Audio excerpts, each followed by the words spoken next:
ECSI fans, you want to revolutionize your sports investing habits? Allow me to tell you about WagerWire. WagerWire is an app that helps you become a superior bettor by allowing you to sync all your sports books and track all your bets in one place. See your current action, your betting history, and stats. You could also sign up for sports books and collect bonus offers. Follow them at WagerWire on X, as it's the best account on the platform. Head to App Store or Play Store now and search WagerWire and download the app. 2,000 years long, we will never settle. Hard days, no way, with a heavy metal. No time, no fail, won't stop here. Like a torch to a flame when it burns hot.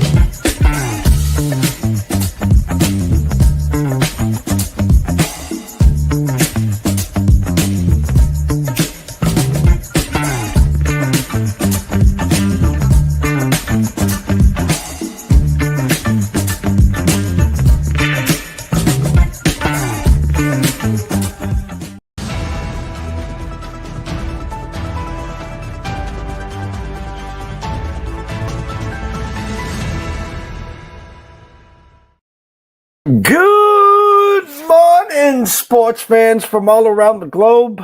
I am the host, Jeff Dawson, East Coast Sports Investors, and it is the Breakfast Bankroll.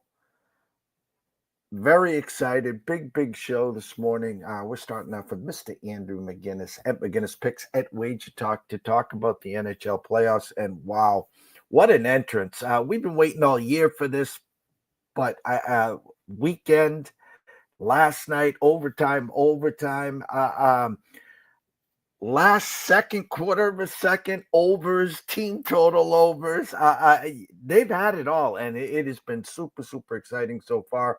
The Kings last night, 4-0 lead, and the Oilers said, hold my beer. They tied it 5-5, and then King said, we got this one. So anyways, at the top of the hour, the NCAA Insiders, Q, Nick, Matt, coming in here to talk some midweek college baseball. So we're getting closer to conference play. Shout out to our proud sponsors and partnerships. It's WagerWire. Head on over to Google Play. Download the app. It is free. Viva Tequila Seltzer. 6 flavors in all. The East Coast is cuckoo for coconut. And AtlantaSteaksAndSeafood.com. Go introduce yourself to Mr. Terry Smith. Then head on back to AtlantaSteaksAndSeafood.com. Place an order today. You could be grilling as early as Thursday. So without further ado, let's bring him in. Mr. Andrew McInnis. Morning, Andrew. Good morning, my friend. Long time no see, it feels like. How are you? Good. Yeah, you had a nice, great family vacation, and then I skipped down to go to sunny, then snow and sleet Albuquerque, but glad to be back home. It was beautiful yesterday. Marathon Monday here in Boston, and now we're back here. Super stoked to be back here with you. NHL playoffs opened up this weekend, and you and I have been doing shows forever, and we've been kind of tweaking with our craps. We are now the team total guys, yada, yada, yada. You're the prop king, of course, but wow, if we just stuck to the system and said the hell with the spaghetti strainer and just played them all, I don't think either one of us would be on the show right now. We'd be throwing money into the wind. I got to give you credit because I bet some team totals, but you are Mr. Team Totals. So I'll always give you the credit with that. But you're right. I mean, and I made a video about it. I've been talking about it on Twitter. And you know, the funny thing is, Jeff, it's kind of like you could take a horse to water, but you can't make them drink. I mean, we could tell a million people about this, the way that we like to bet, the way that we like to do this, and people won't listen to us. And at the end of the day, I have to sit here and say that I've barely released any either. You know, I think I'm 2-0 on first period over bets so far. And the reason being why I haven't released many is because I actually liked the Carolina team total, despite them only just barely getting to 4, but I had a series bet on them. So I was like, I don't really want to, I have them to win the game 1 and win the series. So I don't really want to double dip. And then yesterday night, I'm like, man, what this price is crazy. It's like plus 130 or 40 or some crazy price for LA to get to 4. But I have a 5% series bet on them to win the series. So it's like, I don't want to keep double dipping. And, I really do have a lot of respect for these round props or round bets. So, if yesterday I put out a big play on the LA Kings to win the series, then in game 1, I put out a 4% play on them to win game 1. You technically have 9 units in play on just game 1. So I wanted to kind of be very careful. Yesterday was, of course, the first day. We saw a couple low-scoring victories. Of course, Winnipeg proving 2-1. They can win a low-scoring game and a high-scoring game. And, of course, the one I was on the edge of my seat for the entire time. You texted me during the game, 3-2 in overtime. So it is interesting. But the funny thing is, Jeff, I've been looking at some of these team total under 2.5s. And the juice is just so high on those. Like yesterday on the Winnipeg, that's kind of where I wanted to look. Like I swear I'm not just saying it. I'm not being a Monday morning quarterback here. I liked the Blues team total under because I thought that Hellebuck had a bad game 1 and they still won. So I figured he'd play better in game 2. And I just couldn't get to the window with the 145. So I will say this. And I know you might be doing a little scolding to me saying, hey, be careful. But I might be releasing some plays with a little more juice than the regular season. It's just the way it is in the playoffs right now. But hey, like you said, if we can pick every team to just get to 4 and you're going from minus 150s to plus 110s, like that Avalanche one you hit, you got to love that in game 1. What was the closing number? Like 155 on the money line. And then you just release, oh, nice, plus 120. There you go. And they get the job done for you. And it was funny, Andrew, because last night I looked at the team totals and I said, there were 2 games that stuck out to me. And what really stuck out to me was opening game Avs and Stars. And we know that the Stars have been leaking oil bad, and the Avs were prohibited favorites to win that series. They closed at minus 180 to win game 1. And so I'm like, obviously, I can't play that. I'm not a regulation guy. I'm not a puck line minus 1.5 either. So I said, I'll take a bite at the apple here. I'll take that team total. Some got it at plus 125 to get to 4. 0-0 after 1. I'm sitting in the corner with my dunce cap. I'm just shaking my head. And then the fun began. And then yesterday, 2 games I liked. The Avs opened up last night only minus 140, and there was money trickling on the Stars. As we know, an absolute must-win save the season for the Stars. But my real play that I really loved, I loved the Kings last night minus the 125, and I didn't give out the series play. I should have, but I was like, and so what I ended up doing was I'm looking, I'm like, you know what? I'm going to go where my eyes are, and I'm going to take the Stars, right? And, of course, they're losing 1-0. They're losing 2-1. They're losing 3-2. Meanwhile, the Kings are up 4-0, and I'm just sitting there like, But holy God. You picked the tough one. You picked the tough one there. They got it done for you, though. They got it done, but I was sitting there watching this Edmonton Oilers team just have an amazing third period, tie it 5-5, and then the Kings do what they do. Hey, Edmonton, I'm going to do yourself one better.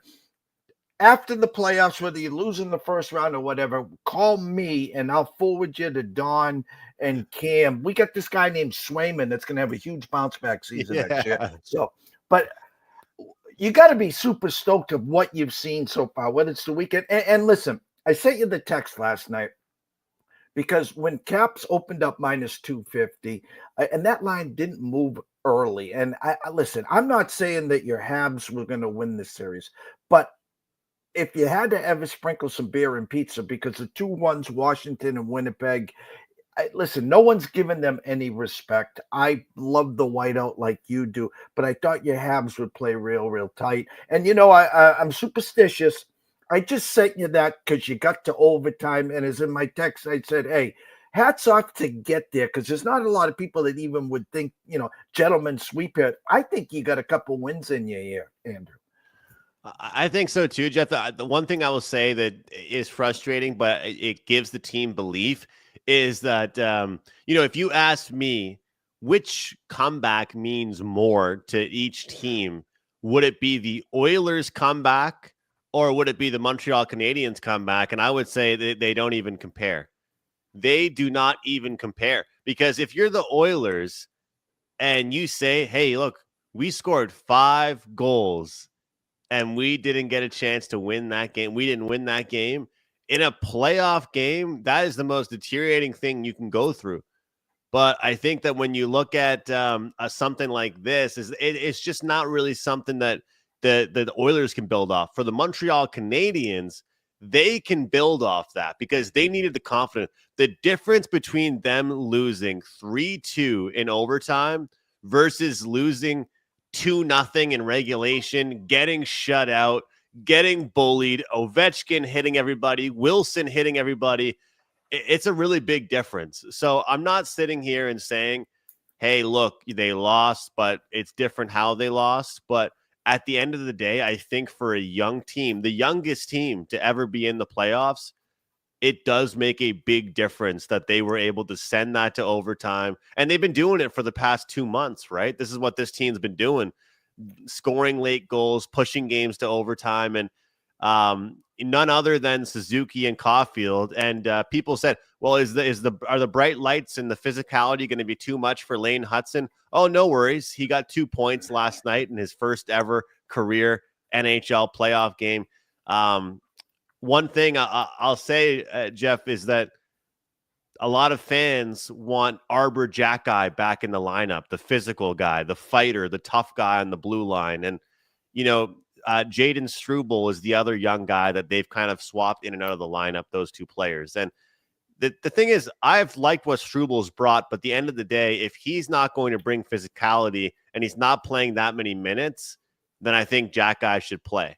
The problem is they couldn't put him in there for game 1 because, well, he was in the lineup for all those games that got them into the playoffs. So they couldn't just say, okay, you made the playoffs now for us the past 5 games. Now you're out. But I think most of the fan base, most of the even media members are agreeing on social media. It's time for HARBOUR Jack-Eye to get in there because, let's be honest, I try my best not to be too biased, but you know me. I'm on social media. I'm got the Twitter fingers going. I'm seeing Ivan Demidov, the new young Russian. He gets interfered with, nobody even close to the puck, and he gets tripped, no call. Brendan Gallagher takes a stick to the face. If that was John Tavares, that would have been a 10-month suspension for whoever did that to that guy. So there's a lot of stuff going to go on with physicality. And I just think that for them to be able to say, you know what, we were right there. We lost in overtime. I think it causes some worry for the Capitals a little bit. And all we got to do is steal a game in Washington, go back to the Bell Center, tied 1-1. Not going to be easy, but I think if you're the Canadians, you feel some sense of support right now by gathering that too. And do you agree with me about the Oilers? I mean, some people might say, oh, it's good for them that they came back. But at the end of the day, you come back from a deficit like that and then you immediately give up the lead again. I feel like that's almost more frustrating. Well, we'll take a look at the 2 series, the opening numbers. Okay. You got the Avs minus 160 in some spots to win that series. They opened up minus 180 in game 1. And then you took it the Kings, and they opened up minus 125 against Edmonton Oilers. Now just the locals, the guys that just jump in during the playoffs, it's the playoffs. I got to have some action. What do they remember? Oh, that magical run that Edmonton had last year. Oh, Connor McDavid. And yet the Kings opened up minus 125. So to me, the Kings made the initial statement. They let them back in, but they won the game. I expect, again, a real close, tight checking game in game 2. They're more the Kings style. And my thought process on the Stars last night, I was like, listen, you cannot roll that puck out there in first 1-4 against this Avs team. And yet they were playing catch up the whole time. And it was the first 1-4, because we know this is when you go to Colorado, there's going to be one of these games that I'm going to go on record and probably say the Avs put up a touchdown, Andrew. I agree, especially at home. They haven't had the last change yet. And they've been able to create so many goal-scoring chances. Jared Bednar, the head coach of Colorado, he says to the media when asked, what do you expect from your second line that you haven't seen? He said, a lot more out of these guys. Look at how many goals this team has scored. Their second line hasn't done a thing. They're missing their second line, Jeff. That's scary if you think about how many goals this Avalanche team has scored. But kudos to you for that release of Dallas. You had bigger stones than me because I was close to getting there and I just couldn't get there because of how well Colorado played in game one. But I look at that number that we're seeing already for game three, and it makes you think Landeskog coming back, the captain of the team, first time in 3 years he's laced up the skates in an NHL game. They lose that one and almost went to double overtime, but late overtime. I think that people have to remember Dallas was the home team in that series. They are the home team in this series. So if Colorado goes ahead and gets the job done in both games at home, that series is 3-1. And I think that we've seen Colorado play well, but not even their best hockey. Like I said, the second line hasn't really done much. We haven't seen anything really from Nichushkin, Jonathan Drouin 5-on-5. We haven't seen too much. Coyle, Nelson, we haven't seen much from them. I think that you're really going to see the best version of the Colorado Avalanche once they're back at home in front of their home crowd.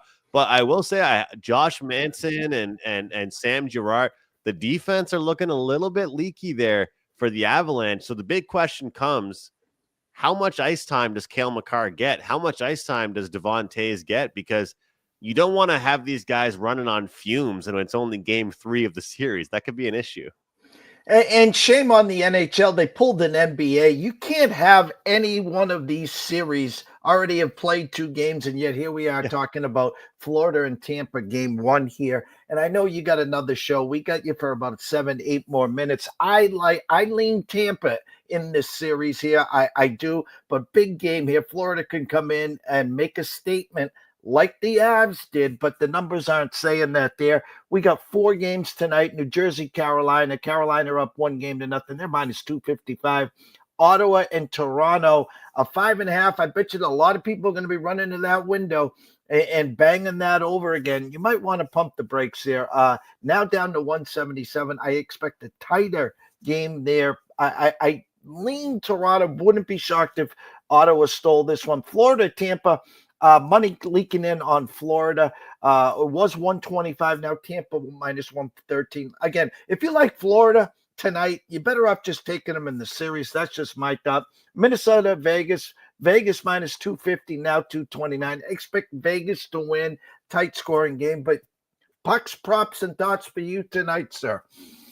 Jeff, I made a TikTok video and it's doing decently well so far. I told myself I got to make a TikTok a day to keep the doctor away in the playoffs. It's a promise I made to myself.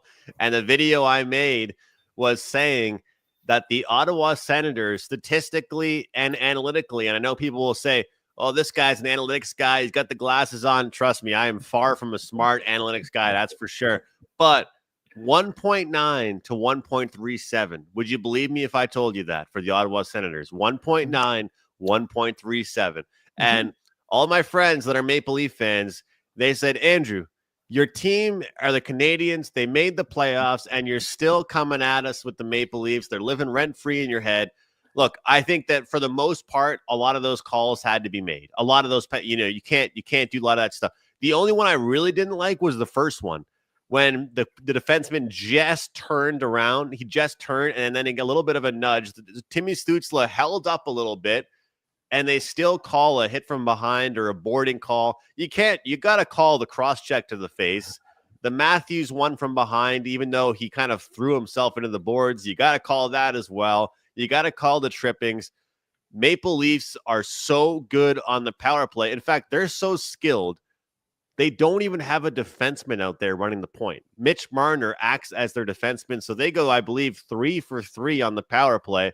They win that one 6-2, but I warn people, and as Jeff said, if the Ottawa Senators stay out of the box, this game could be lower scoring than you might think. And, of course, we saw a great goaltending performance on the other side there in Toronto. So I think it's going to be a real good one, a real tight one. I'm going to go with Ottawa first period money line. You know, I love these first period plays, and I just think that the broadcast in Canada, Jeff, during the intermission, and I don't always steal their tidbits, but I had to steal this one because I liked what he said there. Kevin Bieksa, former Vancouver player, he said that Ottawa didn't play their game from the regular season. They tried to force the playoff feel to it, and Timmy Stützle with 9 hits in the game. He averaged 1.5 hits per game in the regular season. So here's a guy that escaped who they really are and tried to be something else in the playoffs. Not saying that he shouldn't hit at all, but if you average 1.5 hits per game in the regular season, you shouldn't be putting up 9 hits in the playoffs. But I'm seeing plus 130 on the two-way line for the Ottawa Senators to win the first period. Of course, if it ends tied, you get your money back. I think they come out hard in the first period. I feel like we see a really good start. That first goal is huge. You don't score the first goal against the Maple Leafs, you're in trouble. And I feel like the nerves, kind of that excitement is going to be out of the picture now. They're back to just playing hockey, this Ottawa Senators team. I do have some props in this one. Austin Matthews anytime goal plus 115. I know it's a really low price, but literally every goal scorer on the Maple Leafs scored in game one, but him. Nyes, Marner, Nylander, Riley, all these guys scored. Tavares. Drake Batherson has a point in 8 straight games against the Maple Leafs, minus 130. I thought he was the best player on the ice for the Ottawa Senators in game one, minus 130. That's one to look at. But the Brady Tkachuk over 3.5 shots on goal. You know how good he was for Team USA in the Four Nations. He had 5 shots on goal in game one, and some people still thought he was invisible. You know how many shot attempts he had? 12 shot attempts. So he only had 5 shots that made it to the net, but he had 12 shot attempts. So I really like that one. As far as the New Jersey and Carolina one is concerned, it's one of those ones where, you know, it was clearly a dominant victory by Carolina. And I asked myself again, how many ways could we try and find a reason for the Devils to bounce back here? You can't. I think this is going to be a home series. If the Devils make it a gentleman's sweep or if they get back on track, it's going to be when they get back at home. When I went to sleep last night, the number for the team total over 3.5 was plus 100. I believe it's close to that now, or minus 105 now. I would take that again because I still think that this Carolina team, and this is the thing, Jeff, New Jersey is going to have to open up in order for them to try and score. Because if they play the same way they played in game one, the exact same result will take place. It'll be a low-scoring 3-1 victory, probably an empty net goal put in there for the Hurricanes. So I think a team total over 3.5 is a good bet for the Hurricanes once more tonight. And Florida and the Lightning, you know I like the Lightning on the series. This is one of those first period over bets for me. So I'll give that one. I've done well so far this playoffs with the 1.5 over first periods. You're getting good prices with them. Well rested.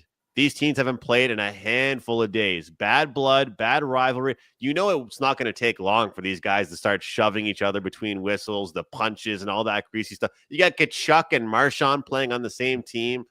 I think we get at least 2 goals in the opening frame here, Jeff, and it's a great price at minus 110, minus 115. You know, I'm looking at the numbers, some team totals. Again, I think a lot of people are going to run to this window, and Toronto, you know, you don't have to get them on the money line, regulation, puck line. Get their team total over 3.5 plus 110 today. Again, I'm going to tell people buyer beware on that one. I just think I heard too much Toronto love. Now, I'm the guy every year, like Rory McIlroy, to win the Masters. One of my first plays every year is Toronto to win the East, Toronto to win the Cup. Sooner or later they are. But as we were getting up to game one, every expert, who do you got in the Stanley Cup? Toronto. I'm going, whoa, here. Because we know the history. Now, the big bad Bruins are golfing, so they don't have to worry about them. I think it's a good matchup against Ottawa. Now, I think it'll be a tighter series than most expect, especially when they get back to Ottawa. Again, if Toronto gets out 2-3-0 tonight, it's probably a wrap. And then it's that must-win game for Ottawa for game 3 and will be real interesting. Will Ottawa open up as a favorite, or will they give Toronto the favorite spot and then looking for Senator money there, Andrew? They always say a series hasn't started until a team loses at home. We'll see what happens in that one, but I don't think the Devils win tonight. I think Carolina holds home ice, and I think that we see Tampa Bay prove how important it was for them to get that last change. Watch out for Ottawa first period. Little plus price on that one. Andrew, I know you have another show to go. Scroll is going right here. Everyone knows, of course, where they can follow you on Twitter at McInnis Picks, and of course, all your work at Wager Talk. What we always do is we give you a soft lob here. Tell everyone what you got at Wager Talk, and of course, your schedule for your rest of your shows today. I forgot to mention Brad Marchand and Yanni Gourde, 2 player props to watch out for. Brad Marchand, he's such a depth guy on that team now, which is hilarious. He used to be a top liner guy in the Bruins. Plus 145 for a single point. Watch out for Marchand tonight, guys. $5 Tuesday, wagertalk.com. Get my favorite bet of the day in the NHL for just $5. Off to a low volume start. Only a few plays released so far. We're going to fire in the next couple of days. The first couple of games were just my future bets, so I didn't want to get involved with the first games because I had futures on a lot of these series bets, but we'll get going in the next couple of days, and I have a totals bet you guys won't want to miss out on for tonight. And that's wt.buzz/AM, correct? Yes, sir. Thank you, Jeff. I missed you, man. Good to see you. I missed you. Go enjoy your next show, and we'll see you soon. Andrew McInnis, go follow him at McInnis Picks. Of course, you can head on over to Wager Talk, wt.buzz/AM for all his picks and selections, as he's got another show right now. I think it's puck time on the for the next hour on Wager Talk. I'm going to take a couple commercial breaks, and when we come back, hopefully the NCAA Insiders are here. Stay tuned. Jared, hey, we're going to need you to tone it down with the Summer Friday thing, okay? What are you talking about? Well, for one, it's not summer anymore. Oh, really? Coconut. Also, who is this? I'm the caddy. Oh, he's my intern. Sorry, intern. I'm his intern. Yeah, he's doing a great job. No golfing in the office, okay? Summer Fridays are over. You can keep the Hawaiian shirt, but the rest of the stuff, all right? Are you grilling? Oh, yeah. Did you want a burger or a hot dog? No, grilling in the office. It's a good point. We should take this outside. No, that don't. You put that right back down. Yo, it's all in the hips. Oh, dude, come on, we gotta go. Let's go. Welcome to Good Food. At Atlanta Steaks and Seafood, you'll find the highest quality meats from a variety of delicious cuts, tomahawks, salmon fillets, ribeyes, and plenty more to choose from. With an easy-to-use mobile-friendly website, selecting your pick of meat is made quick and easy.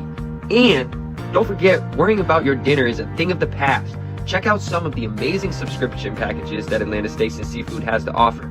Fresh steak and seafood straight to your door. Order online at atlantasteaksandseafood.com. ECSI fans, you want to revolutionize your sports investing habits? Allow me to tell you about WagerWire. WagerWire is an app that helps you become a superior bettor by allowing you to sync all your sports books and track all your bets in one place. See your current action, your betting history, and stats. You could also sign up for sports books and collect bonus offers. Follow them at WagerWire on X, as it's the best account on the platform. Head to App Store or Play Store now and search WagerWire and download the app. All right, I'm waiting till the boys start rolling in here. NCAA Insiders, Matt Grissom, Quentin Mills, Nick Hatcoat. Of course, Nick's always the first one in the building. Love you. To be early is to be on time. To be on time is to be late, as we know there. Midweek baseball in NCAA-ville. And, of course, no lines up yet. So, again, we'll do some weekend recaps. We'll talk about some series here. Let me see what my eyes see. Coastal Carolina at College of Charlestown, Georgia at Clemson, Louisville at Kentucky, Mississippi State at Mississippi, Dallas Baptist at Okie State, UCLA at UC Irvine, Arizona State versus Grand Canyon, Let me see what here. I'm going to see if I can just do this for now. Bear with me, guys. Bear with me. Take this off. Three-man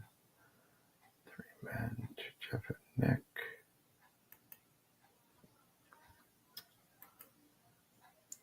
I'm going to move him in here. Bear with me, guys. Bear with me. Three-man box here. As you see, I'm trying to multitask here. So, guys, there we go. What's up, Nick? How's it going, Jeffrey? It's going well. How about yourself?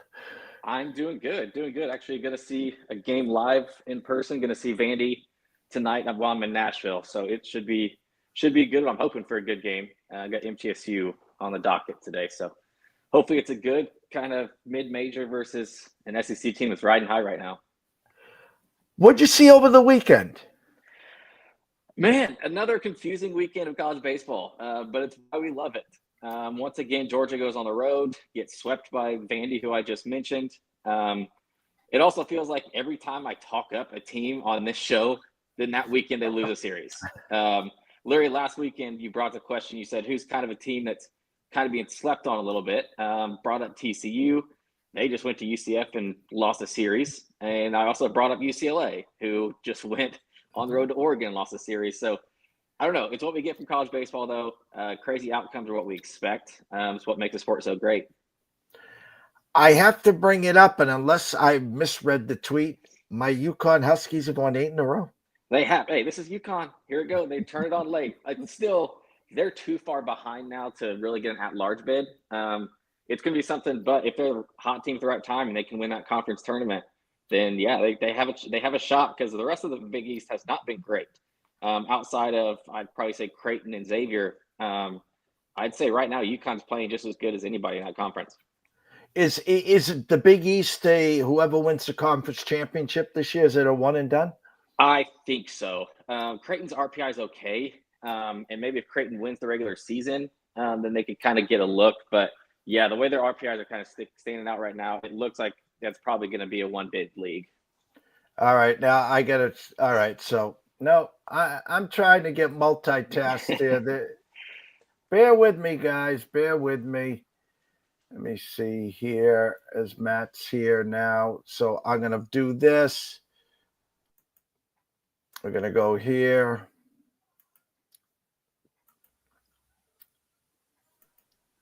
We got you in the Quentin spot. Matt is here, but not here.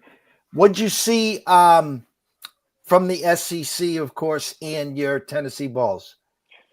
Yeah, I mean, once again, I'll just start at the top. Texas looks very good again. We keep kind of doubting them, and I know Matt's not extremely high on them because they're kind of average when it comes to at least stat-wise, and they're like the actual pitching stats that we really look at, and same with offense. But they just keep winning games, which matters a lot. And so that's kind of across the board. We look at Auburn, who just swept LSU last week, and now they get swept. You looked at LSU, who got swept by Auburn last weekend, and now they swept a pretty good Alabama team. And then, yeah, Tennessee did not play well. It was one of those frustrating weeks to watch. Kentucky kind of just had their number. So Kentucky is very small ball. It's very old school. They can't recruit with the rest of the SEC outside of Missouri. So they kind of have to find different ways to win. I believe they were 16 for 18 in stolen bases over the weekend against Tennessee, and that hurts. I know they had 10 alone on Saturday, and you can't win games like that when every single you give up basically turns into a double. So that was frustrating to see. But yeah, the SEC is still stacked. It's one of those where it's anybody, or at least any of the top 12 teams, any top 13 teams can kind of beat anybody if they get hot. Outside of, I mean, Missouri is just a train wreck. Like they got 10-run ruled all 3 games again, this time by Oklahoma, even at home. So yeah, it's outside of Mizzou right now. Mississippi State didn't play great against Florida, and they're kind of one of those teams that needed it because they are I would say, like on the bubble. Might be on the outside looking in, depending on how many SEC teams get in the tourney. But it was another great weekend of SEC baseball. It's just, like I said, it's getting very hard to predict who's going to win a series outside of maybe the top few. Welcome, Mr. Grissom. How art Hello. thou? How are you? Oh, just dealing with a whining puppy. My wife decided that we needed to add to the Grissom family, so now I have a dog. You may hear her cry. That being said, Nick hit the nail on the head. You don't know who's going to win week in and week out in the SEC now. I mean, we see Georgia beat Arkansas in Athens. They go to Vanderbilt and get swept. Texas A&M looks like Texas A&M. It was preseason number 1 overall. Arkansas and Tennessee, they're kind of struggling to win a series right now. It's make or break time. But I think overall the SEC is just as good as it has been in years past. And obviously with the addition of Oklahoma and Texas, it's just going to continue to get tougher. But this weekend's going to be good. I think it's going to tell us a lot about where some of these teams are. I asked last week. I'll ask you again, Matt. Is it time to buy into A&M? They're creeping back up the list of the criteria that you need to make it to Omaha, to make it to the championship series. So I still don't trust their bullpen. They really got a lot of favors with the whole weather delay and the weird schedule at Arkansas. And I'm not making an excuse for Arkansas because they both had to deal with it. But when you get a Thursday game, that's like kind of the make or break one right there. And then you get a doubleheader on Friday because of bad weather. Doubleheaders always get weird. I feel like you always split. So right there, the series kind of came down to who's going to win Thursday night. And then Friday, we're rolling. It's 4-4 in game 2. And then all of a sudden we get a lightning delay. So Aiden Jimenez gets pulled for Arkansas. And we don't really have anybody else at this point. Like, no trusted arm could go back in there. Cole Gibbler came in, who's been a midweek guy, immediately gives up a 1-run home run. I mean, it just changed all the momentum. And like I said, doubleheaders are weird anyways. But hats off to Texas A&M because they really did it with 3 starters and like 3 bullpen guys. Mm-hmm. Weston Moss pitched his butt off Friday night or Thursday night. And he's kind of holding it all together. Brad Rudis is, he's formidable. For whatever reason, A&M's just clicking. And I know Nick can attest because here we are. Both of our teams get handed a Series L by A&M, this team that looked, beaten and battered 3 weeks ago. And now we're talking about them perhaps making the College World Series. How many weeks are left, gentlemen, in the regular season? I think there's 4 weeks. 4, yeah. Yeah, 4 weeks of conference play left, and then conference tournaments. So we'll be starting the conference tournaments at the end of May, correct? Yes, last week of May. Okay. As we always do, Nick, I'll start with you. Every week we talk, and you said you've been whoever you're going to put up on the mantle here. Teams to maybe start to take a look at, and maybe teams at this point to start to fade? Yeah, I'm going to try to break a streak because, like I said, last week was not good considering I put all the props on TCU, who lost, and then on UCLA, who also lost. So let's try to break the streak here. I don't even know if, I'll say they're under the radar just because of not being in a conference and they're not easy to watch. This Oregon State team is kind of hitting their footing right at the right time. Like they're won 11 straight now. And their schedule coming up is going to help them. Like they still have Oregon and Iowa, who Iowa's been a surprise lately. Or not lately, it's literally the entire season. But Iowa also hasn't played a top 25 all season long. So that's kind of inflated. So Iowa's going to need that one, and they're at home. Oregon ones I'd look at, they're creeping up kind of all the stats from a pitching standpoint, from a hitting standpoint. I mentioned it a few weeks on here, they're finally getting healthy, and it looks like, and as soon as I said that, they haven't lost since. So that's kind of a good one. And then a little under the radar. I said it on here a few weeks ago where it doesn't seem like a mid-major per se is really going to be able to make a run. I might be wrong about Coastal Carolina. they're pitching the hell out of the ball, which is very opposite of a normal Coastal Carolina team. Their offense is still there. I think Matt can correct me. I think they 10-run ruled Marshall all 3 games, unless I'm mistaken, this weekend. But yeah, they're good. I mean, still, UC Irvine is still the best mid-major to me until proven otherwise. Like, they just swept a very good Hawaii team. So yeah, I'll say Oregon State's one to look at. And then yeah, Coastal, if you're looking for a real mid-major to really make a run that's outside the top 15, 20 right now, I'd say Coastal's that team. Matt? Yeah, they won by 10 in game 1, game 2. They won by 8 in game 3. So looking at my championship formula that has predicted the last 7 years worth of champions, you have to be certain metrics here. And I'm looking at this list, and to contrast that with odds, I've got DraftKings pulled up here. So right now, the teams that would qualify are Arkansas, Tennessee, LSU, Florida State, Oregon State, and Texas A&M. Clemson is bad close, and then Texas is slowly creeping up. But that being said, you can get Texas plus 110 to make the College World Series. You can get Texas A&M plus 215. Those will shift. Texas and Texas A&M play each other this weekend. So whichever team you like to win that series, I would go ahead and bet it plus money, because if Texas wins the series, I doubt they're plus money next week. And then Oregon State's plus 190, Florida State's plus 210. Clemson's also plus 210. So there's still, this is just to make the College World Series. They don't have to win it all. Just get there, the top 8. So I think it's worth throwing some bets out there. A couple other teams that are close that just really had bad showings this past weekend. You've got Ole Miss and Auburn plus 380, plus 450. Oregon's plus 425 if you think that they can beat Oregon State in the series this weekend, which I think they can. There's some value down the board. And one of the best things I can tell you to do is go to collegebaseballinsiders.com. Look at that list, and you can sort team hitting and team pitching.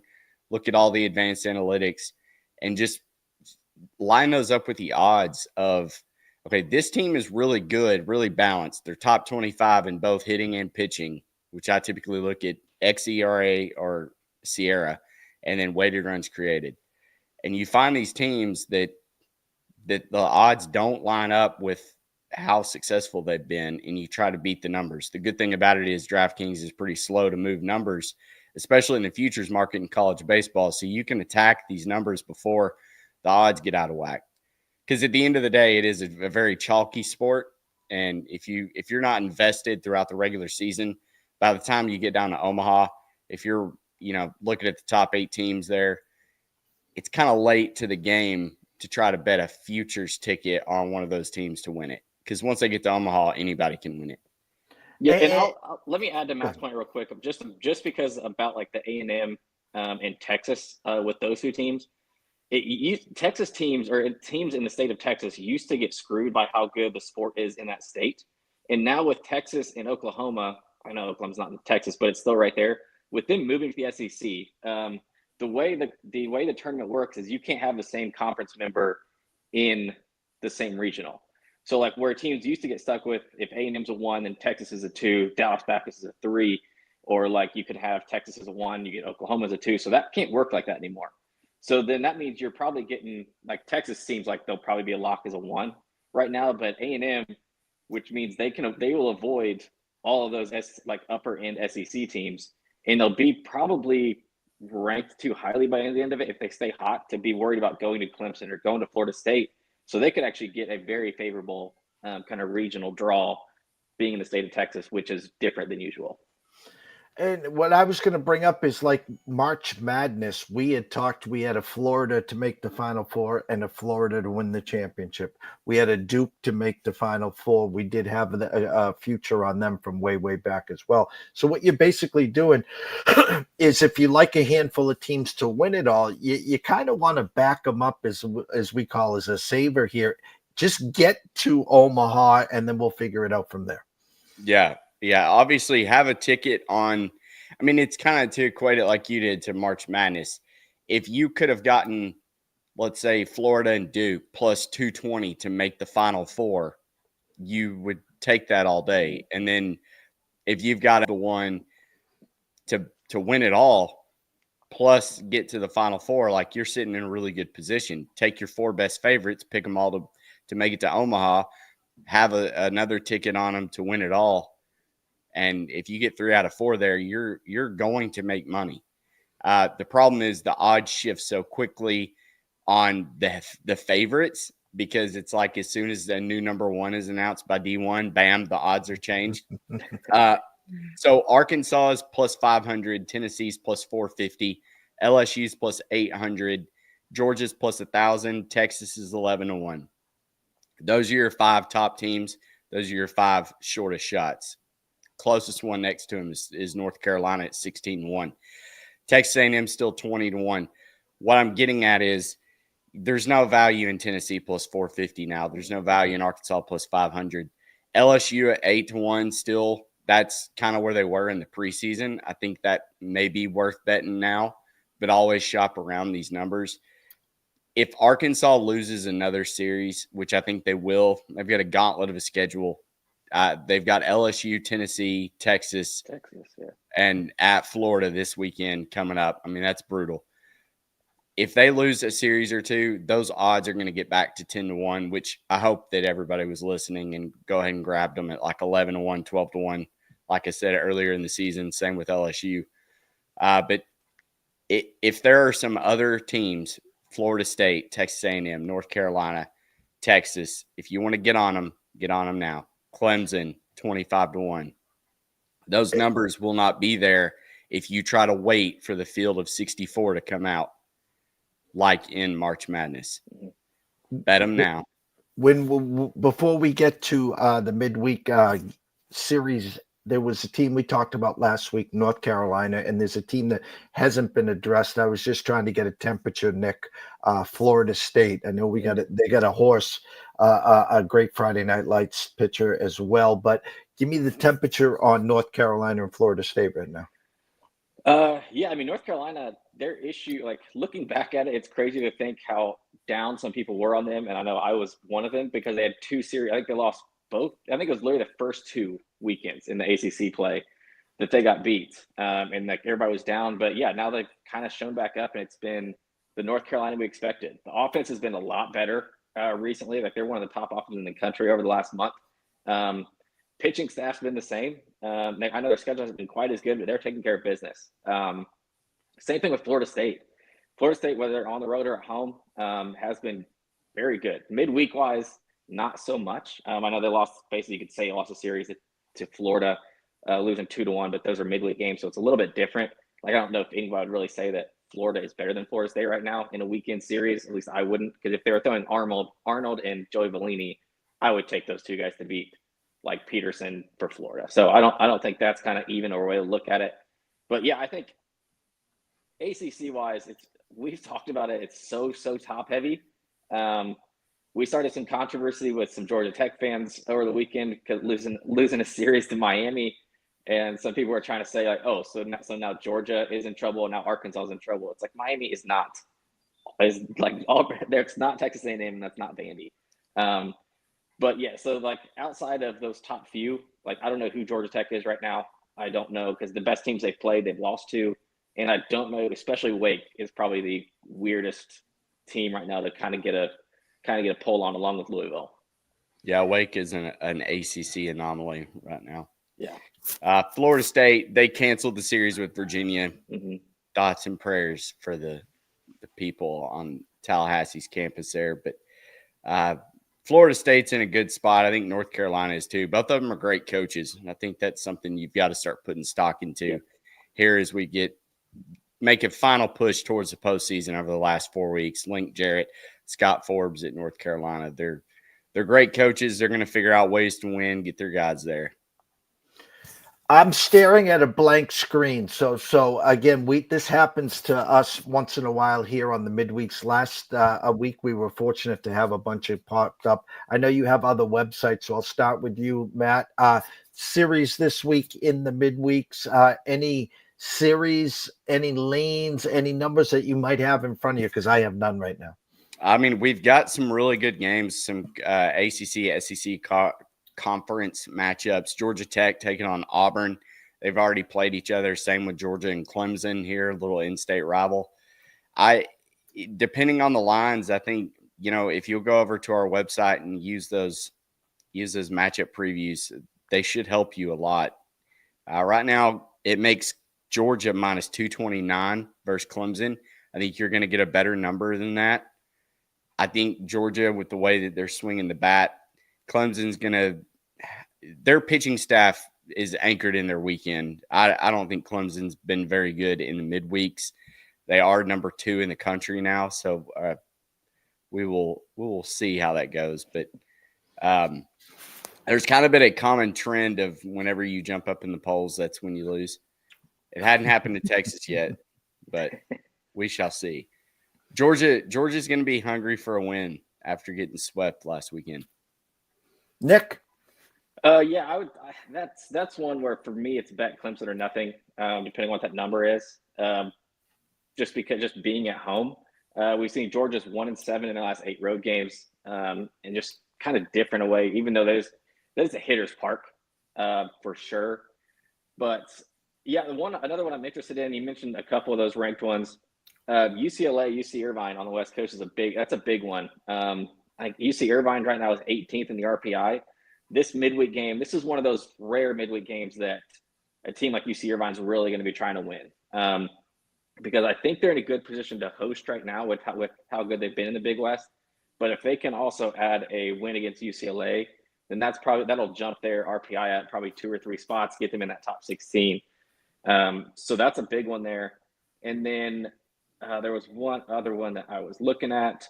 We have West Virginia, Penn State, too, which should be good. Mountaineers are 34-4 on a 15-game win streak. Yep. I mean, this is a team that you need to start paying attention to.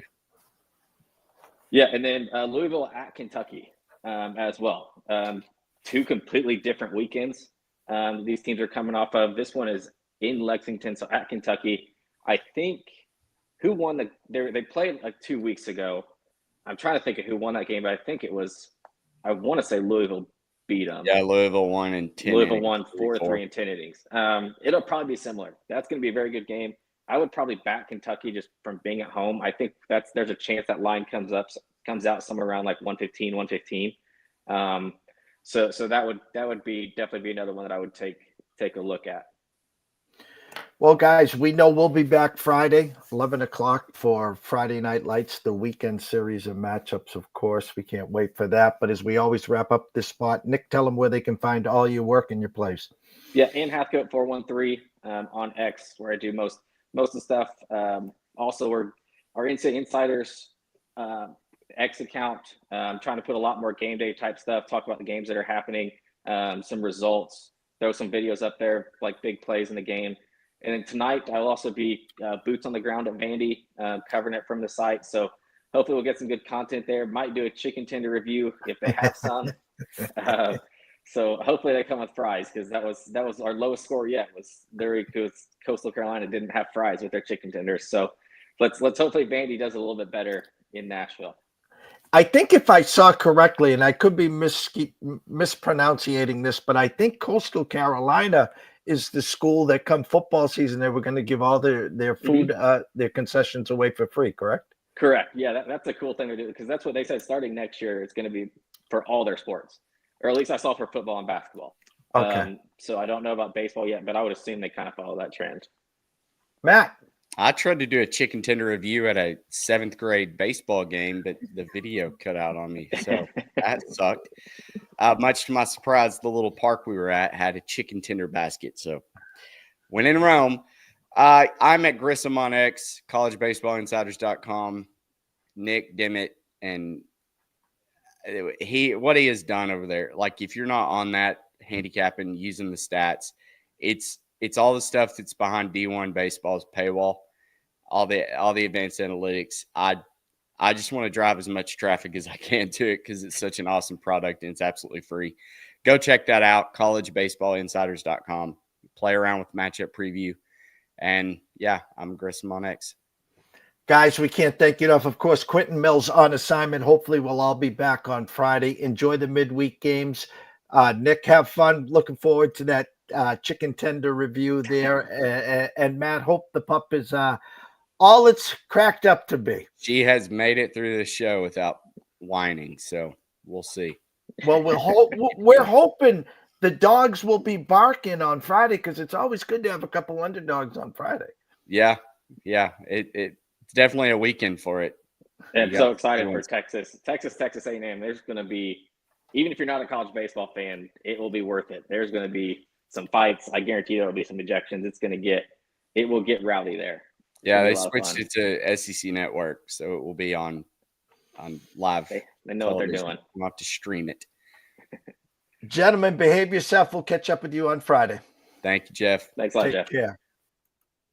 Go follow the gentleman, of course, Mr. Matt Grissom at Grissom on X, Mr. Nick Hathcote on Twitter at nhathcote. I always mess this up here. nhathcote413. And of course, Quentin Mills, that's 3 L's, 2 Y's on assignment. We take a quick commercial break, and when we come back, we'll wrap it up. Stay tuned. ECSI fans, you want to revolutionize your sports investing habits? Allow me to tell you about WagerWire. WagerWire is an app that helps you become a superior bettor by allowing you to sync all your sports books and track all your bets in one place. See your current action, your betting history, and stats. You could also sign up for sports books and collect bonus offers. Follow them at WagerWire on X, as it's the best account on the platform. Head to App Store or Play Store now and search WagerWire and download the app. Man, great way to start the day. Andrew McInnis at McInnis Picks at Wager Talk, talking NHL playoffs. And if you haven't been watching, shame on you, jump on board and catch all the NHL tonight. Some great games. And of course, the first game of a series, believe it or not, Panthers in Tampa will be a wild one, of course, there.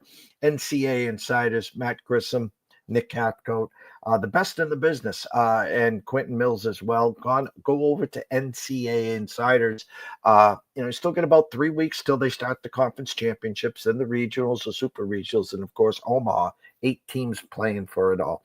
Anyone interested here in the ECSI VIP experience on a nice little, if the math is correct, 9-3-1 our last 13 games, majority MLB first fives, MLB team totals first 5 full games, and of course hockey team totals and sides as well. You can head on over to eastcoastsportsinvestors.com, top right corner, plans and pricing, scroll all the way down to, and welcome yourself to the ECSI VIP experience for just $3 a day, $99 a month. Set it and forget it. All our plays are sent to your cell phone via text and emailed for just $3 a day. So jump on board there. Any questions, comments, concerns, you can head over to X at EC Sports Invest and DM me there. Again, $3 a day, a great chance to jump on board. Whether you're betting $10 a game or $10,000 a game, we all put our pants on the same way. 4 o'clock Eastern, 1 o'clock Pacific. Ron Marmolewski is back for NFL draft. He's got a 7-page article out that he sent us. We're trying to get up onto the website for everyone here as well. Amazing work. You don't want to miss that. It's lying season. We got a couple days till the draft.